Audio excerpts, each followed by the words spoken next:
Good morning dear students আমি ফেরদৌস আর তোমরা দেখছো তোমাদের প্রিয় YouTube channel job target BSF এর তরফ থেকে চারটি ভ্যাকান্সি বেরিয়েছে। তোমরা যদি বিএসএফ হয়ে দেশ সেবা করতে চাও বা তোমাদের ছোটবেলা থেকে স্বপ্ন হয়ে থাকে যে তুমি বড় হয়ে বিএসএফ হবে, তো অবশ্যই ভিডিওটি স্কিপ না করে সম্পূর্ণটা দেখবে। বিএসএফ থেকে চারটি ডিপার্টমেন্টের যে ভ্যাকান্সি বেরিয়েছে সেটা আমি সমস্তটাই ডিটেলসে বলবো। এর আগেও শর্ট নোটিফিকেশান সবগুলোরই দিয়েছিল, তোমরা ভিডিও লিস্ট দেখলেই দেখতে পেয়ে যাবে, ওখানেই সব ডেসক্রিপ্টেডভাবে আমি বলেছিলাম। তো এখন এমনি মেন হেডলাইন স্বরূপ বলবো।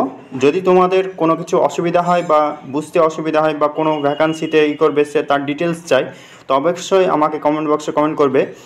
এইরকমই ইনফরমেটিভ ভিডিও পাওয়ার জন্যে এবং আপকামিং যত জব নোটিফিকেশান এবং admin related, exam related, A to Z force related যত কোয়ারিজ আছে এগুলো পাওয়ার জন্য অবশ্যই চ্যানেলটি সাবস্ক্রাইব করে রাখবে। তো চলো বেশি কথা না বাড়িয়ে ভিডিওটি শুরু করা যাক। তো এটাই হলো বিএসএফের অফিসিয়াল ওয়েবসাইট। তো এটি স্ক্রল ডাউন করলে তোমরা দেখতে পেয়ে যাবে এখানে চারটি লিঙ্ক অ্যাক্টিভ করে দেওয়া হয়েছে। এখানে ফার্স্টে আছে গ্রুপ বি, তোমাদের post in the border security force, ministry of home affairs 2024 সালে। এখানে অ্যাডভার্টাইজ নাম্বার তোমরা দেখতে পেয়ে যাবে, এটা গ্রুপ বি পদে। এখানে লাস্ট ডেট অফ সাবমিশন তোমাদের 17ই জুনের মধ্যে তোমাদেরকে এই অ্যাপ্লিকেশানটা ফর্ম ফিল আপ করতে হবে। যারা অ্যাপ্লিকেশান করবে এখানে অ্যাপ্লাই হেয়ার এখানেই ক্লিক করতে হবে, ক্লিক করলেই তোমরা অ্যাপ্লাই করতে পারবে। আর প্রথমে বলে রাখি, যারা বিএসএফের এই ওয়েবসাইটে তোমরা অলরেডি রেজিস্ট্রেশন করে রেখেছো এর আগে পূর্বে, তাদেরকে রেজিস্ট্রেশন করার কোনো প্রয়োজন নেই। যারা নতুন ফ্রেশার্স আছো, ফ্রেশার ক্যান্ডিডেট, অনলি ফ্রেশার ক্যান্ডিডেটদেরকেই রেজিস্ট্রেশন করতে হবে। আর তুমি যদি তোমার রেজিস্ট্রেশন করা থাকে, তুমি পাসওয়ার্ড ভুলে গেছো বা বিভিন্ন রকম, সেখানে তুমি ফরগেট করে নিতে পারবে, এ বিষয়ে কোনো চাপ নেই। তো নেক্সটে আছে, এটাও গ্রুপ বি এবং সি আছে তোমার প্যারামেডিক্যাল স্টাফ। তুমি যদি প্যারামেডিক্যালে যেতে চাও তাহলে এখানে তোমার ক্লিক করতে হবে। এখানেও অ্যাডভার্টাইজ নাম্বার তোমরা দেখে নেবে, এখানেও সেম একই লাস্ট ডেট 17ই জুনের মধ্যে তোমাকে কমপ্লিট করতে হবে ফর্ম ফিল আপ। তারপরে নেক্সট আছে গ্রুপ বি, এটাও গ্রুপ বি এর তোমরা হচ্ছে SMT ওয়ার্কশপ, তোমরা যদি এই পদে অ্যাপ্লাই করতে চাও তাহলে এখানে ক্লিক করে নেবে। এখানেও সেম একই, যে লাস্ট ডেট অফ সাবমিশন 17ই জুন। তারপরে লাস্ট আরেকটি আছে গ্রুপ সি পদে, তোমরা এটা ভেটেরিনারি স্টাফ। যদি ভেটেরিনারি স্টাফের মধ্যে তোমরা যদি অ্যাপ্লাই করতে চাও তাহলে এখানে অ্যাপ্লাই করবে। এখানে অ্যাডভার্টাইজ নাম্বার তোমরা দেখে নেবে, লাস্ট ডেট অফ সাবমিশন এটাই, সবগুলোতেই 17ই জুন তোমাদের লাস্ট ডেট আছে।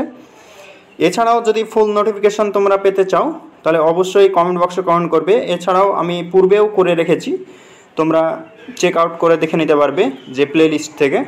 তো তোমরা যদি বিএসএফ হয়ে দেশ সেবা করতে চাও তাহলে তোমরা এখান থেকে তোমাদের যেটা স্বপ্ন আছে সেটাই তোমরা অ্যাপ্লাই করবে।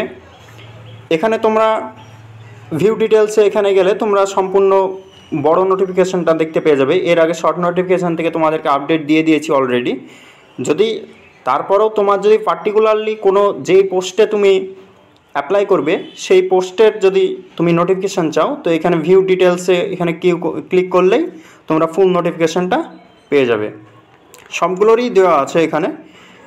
আর তোমরা যদি এই ওয়েবসাইটে আসতে চাও তো এখানে recruitment.bsf.gov.in, তোমরা এই ওয়েবসাইটে আসলেই তোমরা হোম পেজেই পেয়ে যাবে। এখানে ক্যান্ডিডেট লগ ইন আছে, যারা আমি তো প্রথমেই বললাম যারা আগে রেজিস্ট্রেশন করা আছে তারা এই ক্যান্ডিডেট লগ ইনে গিয়ে তোমরা ক্লিক করে সম্পূর্ণ ফর্মটা ফিল আপ করতে পারবে। তো এই ছিল আজকের আপডেট। কেউ যদি বুঝতে না পারো অবশ্যই কমেন্ট বক্সে কমেন্ট করবে। এরকমই ইনফরমেটিভ জব নোটিফিকেশান এবং A to Z force related যত কোয়ারিজ আছে সেগুলো তোমাদের যদি জানার ইচ্ছা থাকে তো বা জানতে চাও ফার্স্টে বা অথেন্টিক, তোমরা আমি আজে বাজে বা কোনো অন্য যেটা ফেক নিউজ আমি এখান থেকে প্রোভাইড করি না। তোমরা চেকলিস্টেও দেখতে পাবে যে আমি যেটা বলেছি অফিসিয়াল ওয়েবসাইট থেকেই আমি তোমাদেরকে আপডেট জানিয়েছি। সেটা কোনো রকম 1 সপ্তাহ 2 সপ্তাহ যে ফর্ম ফিল আপের ডেট আগে বা পিছিয়ে যেতে পারে, সেটাও তোমাদেরকে আপডেট দিয়ে দিয়েছি। সেটা ওয়েবসাইটে যখন আপডেট করে তখন তোমরা আপডেট পেয়ে যাও। তো এইরকমই আপডেট পাওয়ার জন্য অবশ্যই চ্যানেলটি সাবস্ক্রাইব করে রাখবে।